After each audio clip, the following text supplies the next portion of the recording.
kami dari kelompok 2 di sini kami akan memperkenalkan tentang pengelolaan wakil. Pertama-tama perkenalkan, nama saya Muhammad Etiar Fadila dari absen 18. Nama saya Alika dari absen 3. Nama saya Hendra Stiani dari absen 12. Nama saya Devina dari absen 7. Devi. Nama saya Fatir. Nama saya Mangkona Mangoboro, absen 17. Saya Devi Fadil dari absen 51. Saya Danang Muhammad dari 38.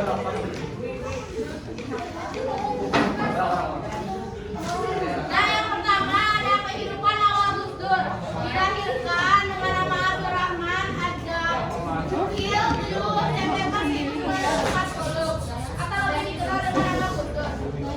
Gus Dur adalah seorang politikus Indonesia dan pemimpin agama Islam yang menjabat sebagai Presiden Indonesia keempat pemilu tahun 1999 hingga kemajulannya pada tahun 2001.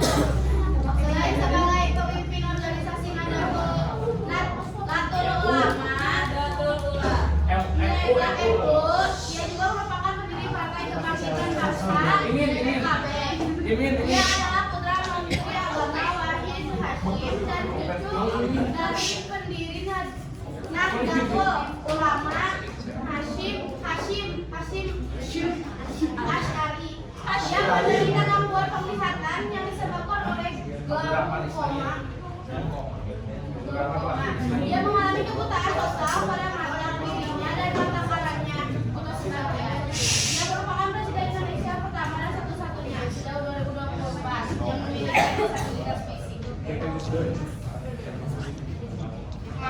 Selanjutnya ada riwayat pendidikan. Yang pertama, jenjang pendidikan sekolah dasar. Gus Dur yang lahir di Jombang pindah ke Jakarta di tahun 1944. Tempat ayahnya Kiai Haji Wahid Hasyim terpilih menjadi ketua pertama Partai Masyumi. Sebuah organisasi yang berdiri dengan hubungan negara Jepang yang saat itu menduduki Indonesia. Yang kedua, pada jenjang pendidikan sekolah menengah pertama. Setelah lulus dari bangku SD, pendidikan Gus Dur melanjut ke jenjang sekolah menengah pertama di tahun 1954. Tetapi karena ia tidak dari kelas, ia dikirim ke Yogyakarta untuk menerus pendidikannya di ilmu pendidikan di pesantren Tegal Mendo dan pesantren Tambak Benar. Yang ketiga, pada jenjang perguruan tinggi. Setelah menyelesaikan pendidikannya di pesantren, ia melanjutkan kuliah di perguruan tinggi Asia hingga Eropa pada tahun 1963. Gus Dur menerima beasiswa dari Kementerian Agama Kemenak untuk belajar studi Islam di Universitas Al-Azhar Kairo, Mesir. Kemudian di Mesir, Gus Dur bekerja di Kedutaan Besar Indonesia. Pada saat bekerja, peristiwa gerakan 30 September terjadi. Di tahun 1966, pria yang mempunyai 4 anak ini harus mengulang belajar. Pendidikan kuliah Gus Dur diselamatkan melalui beasiswa Universitas Baghdad. Setelah dapat beasiswa itu, Gus Dur baru pindah ke Irak dan menikmati tempat barunya. Kemudian ada riwayat pendidikan. Setelah lulus dari Universitas Baghdad di 1970, Gus Dur pergi lagi ke benua Eropa, yakni Belanda untuk meneruskan pendidikannya. Dia ingin belajar di Universitas Leiden. Dari Belanda, Gus Dur terus menimba ilmu pendidikan di Jerman dan Prancis sebelum kembali ke Indonesia di 1971. Saat sampai di Jakarta, Gus Dur ingin kembali menimba ilmu di pendidikan Universitas McGill.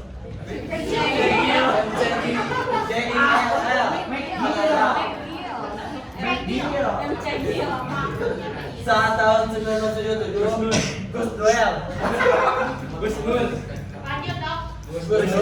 bergabung ke Universitas Hasyim Asy'ari sebagai dekan Fakultas Praktik dan Kepercayaan Islam. Pada saat itu dia juga diamanatkan untuk mengajar syariat Islam dan misiologi karena kelebihannya dia sempat tidak disenangi oleh beberapa kalangan di kampus. Masa kepemimpinan Kiai Haji Abdurrahman Wahid Gus Dur terpilih jadi presiden RI keempat setelah menang dalam pemilu. Yang terpilih setelah mengalahkan tawar. Bupati adalah pemenang suara terpenting yang tertutup dan rahasia. Jadi Haji Abdul Rahman Wahid yang menang dalam koalisi tersebut akhirnya menjadi presiden. Dengan Wahid juga menjadi presiden. Setelah menjadi presiden, Kiai Haji Abdul Rahman Wahid bentuk kabinet dan disebut sekretaris. Tidak ada kabinet koalisinya berikutnya mendapat oleh partai politik antara PDIP, PKB, Golkar, PPP, PAN, dan PAN. Kalau PLN, kalau partai lagi akan dijebakkan dalam kulit tersebut diumumkan pada tanggal 24 Oktober 1999.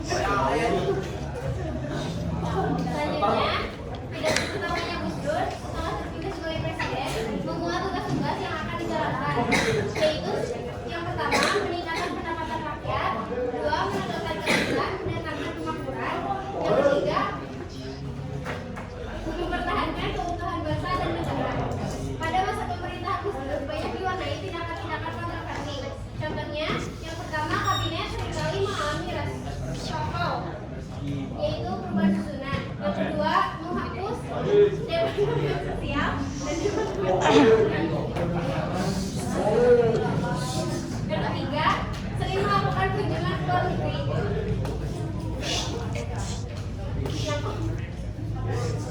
Yang keempat, dan selanjutnya, yang ketiga. Kalau kontroversial terkait pencabutan TAP dan BRS mengenai para komunisme yang memang akan hubungan dagang dengan Israel. Presiden Kiai Haji Abdul Rahman Wahid melakukan pembagian kekuasaan dengan Wapres. Tugas yang menjadi kewenangan Wapres antara lain sebagai berikut. Yang pertama, menyusun program dan agenda kerja kabinet. Yang kedua, menentukan fokus dan prioritas kebijakan pemerintah. Yang ketiga, memimpin sidang kabinet.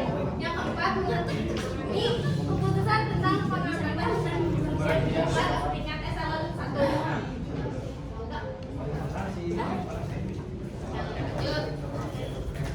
Selanjutnya kebijakan Abdul Rahman Wahid. Episode 1, membubarkan Departemen Sosial dan Departemen Penerangan. 2, Gus Dur sempat mengusulkan untuk mencabut TAP MPRS nomor SSI tahun 1966 tentang larangan PKI dan penyebaran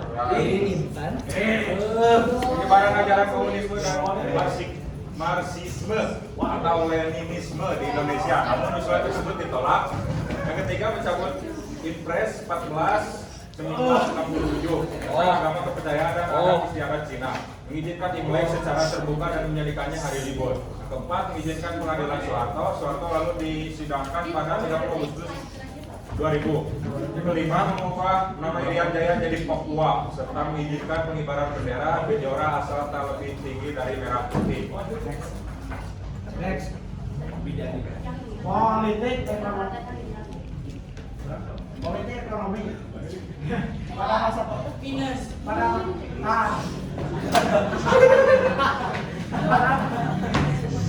pada masa pemerintahan Abdul Rahman Wahid atau Gus Dur, Indonesia menghadapi tantangan berat dalam bidang ekonomi. Kebijakan ekonomi yang diambil oleh Gus Dur mengundang kerutan di dahi tantangan sebagai upaya mengubah independensi Bank Indonesia lewat amandemen UUBI. Bea masuk impor mobil mewah untuk KTP G15 yang jauh lebih rendah dari yang seharusnya, dan otonomi daerah yang membebaskan daerah untuk mengajukan pinjaman luar negeri tidak populer di kalangan pakar ekonomi. Kondisi perekonomian tampak memburuk setelah sebelumnya menunjukkan gejala pemulihan dinilai tukar rupiah menambahkan dolar Amerika Serikat yang semula Rp 1.999 menjadi Rp 9.800 di tahun 2001. Pergerakan indeks harga saham gabungan disingkat jadi IHSG turun dari 580 menjadi 468, dan tingkat pertumbuhan ekonomi yang semula 5% di tahun 2000 menjadi 3,6% di tahun 2001. Next.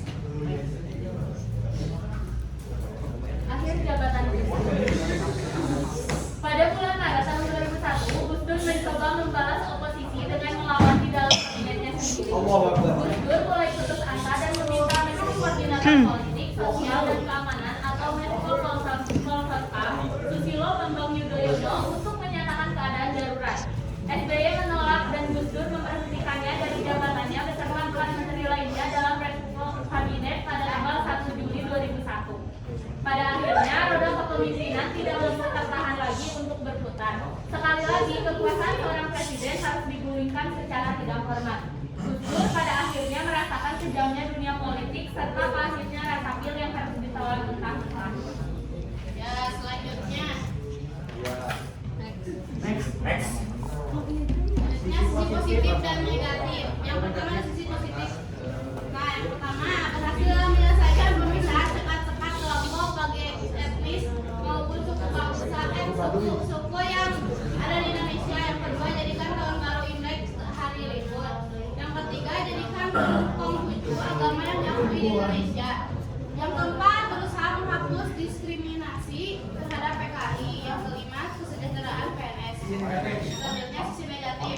Yang pertama seringkali terjadi perubahan susunan kabinet.